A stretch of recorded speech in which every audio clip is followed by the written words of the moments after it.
Wayward, the unsettling new Netflix thriller, is dividing audiences and critics.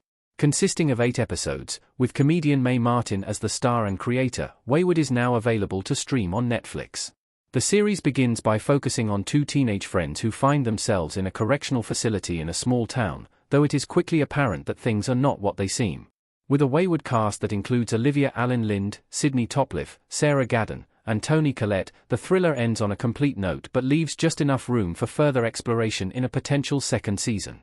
It has been dominating Netflix's streaming charts since its debut on September 25, though the response from audiences and critics has been mixed. Wayward currently sits at a 74% approval rating from critics on Rotten Tomatoes, based on 34 reviews, with 9 of those reviews leaning negative. The audience score is flipped and comes in at just 47%, or 2.8 out of 5, with more than 100 ratings so far.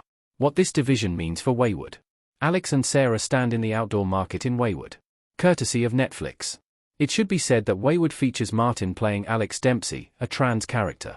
On social media, a portion of the audience has loudly commented that they will not be watching the series in protest against Alex. That cannot be completely discounted when discussing some of the negative audience responses to the new thriller. But, without getting too deep into spoiler territory, Alex's identity doesn't make him a hero. Across all 8 episodes of the Netflix horror thriller, Alex wants to be seen as a good police officer. But by the ending of Wayward, it doesn't seem clear whether he deserves to be seen in that light. The characterization is interesting across the board, and the performances have been well received.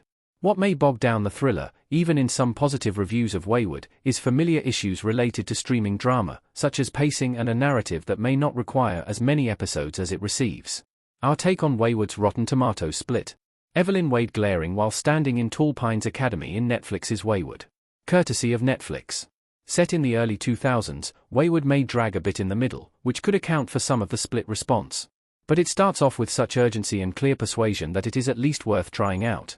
Judging by the show's early performance, climbing the top 10 with ease, it does seem like plenty of viewers are pulled in by Collette as a weird villain and pleasantly surprised by what they find.